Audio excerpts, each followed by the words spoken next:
ndewo na ụmụnne daalụ ihe dị Strange jos mee ihe a wee bụrụ ihe mgbagwoju anya ọkwa ya ka nsi ka m bịa kọọlụ unu ka unu chekwakwa onwe unu ụmụ agbọghọbịa unu mana ofu nwa agbọghọbịa ọnụbere di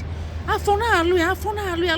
lụkatị ọ na-ada n'ala na-ebe na-amalụghalị ebe niile ọ na-ebe wele isi na-abụ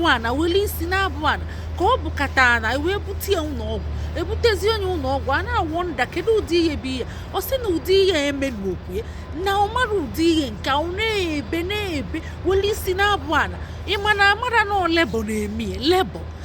na-eme ya nwa ama akwa o wee sị ka o jee na-ama nya bụ mposi ka ọ si ka ọ gaa biko ka ọ gagodi mposi nya o wee galuo na mposi wee mụrụ nwa wee tụrụ a n'ala mkpu wee taa nwa wee na-ebe ọ dịkwuo onye surprise dịkwuo ndị mmadụ niile surprise ma ya na onwe maka ọ si na ọ na-afụ nsọ ya na ọ na-afụ nsọ nwaanyị ya ọ na-ebe ya na onwe ya na-ebe wele isi na-ajụ n'ala ihe ọ na-ebe bụ adịbere m redi ọ bụ si abụ ihe ọ na-ebe n'akwa bekete asị ya na idere redi gịnị ọ sị na o nwere exam na ọ na-eme final year na uni ifugi na ọ na-eme final year na uni ọ na-ebe ya ka o si ga-eme isicha exam ma ọtụtụ ihe ọ ga-eme isi so ọ si abụ ihe ọ na-ebe n'akwa adịbere m ready I'm not ready now ihe a ka ọ na-ebe o wee bulie ekulu nwa fichie tichie kụkwesie na mkpụrụ obi si ya na-ekwe nwa gị na afọ ịtụrụ ka ibulu ị na-ebe na ịdịrọ ready ọ bụrụ na ị ma na ịdịrọ ready ị na-ejebe nwoke andị ọ bụrụ na ị maala ihe ọ bụrụ na ị chọrọ ịbụ mama mmadụ ị na-ejebe nwoke na-eje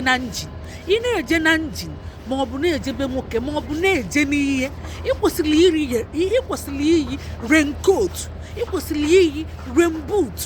ka ihe jiri eyi rainboot ọ bụ ya ka m fụchata sị ka m bịa kọkwala unu ịbụ onye nne ma ịbụ onye nna ịbụ onye mama ma ọ bụ anti ihe ị ga-emekwa bụ were enye nwanne gị ka ihe aghara ime ya maka o mee nye ya ọ ga-abụ ihe ọ gbata ufio ọ ga-adị ka shọk maka ọ dị ya shọk ịghọtago ome isizi exam ome isichiche ihe niile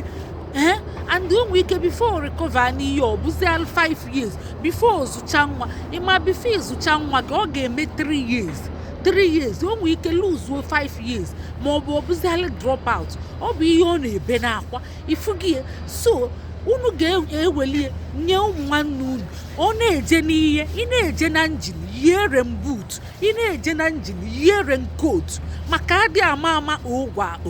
afa m bụla ụlọ Nneka Ijelenze ọ bụ na mba Eliza ka m si na-ewetala unu ozi ọma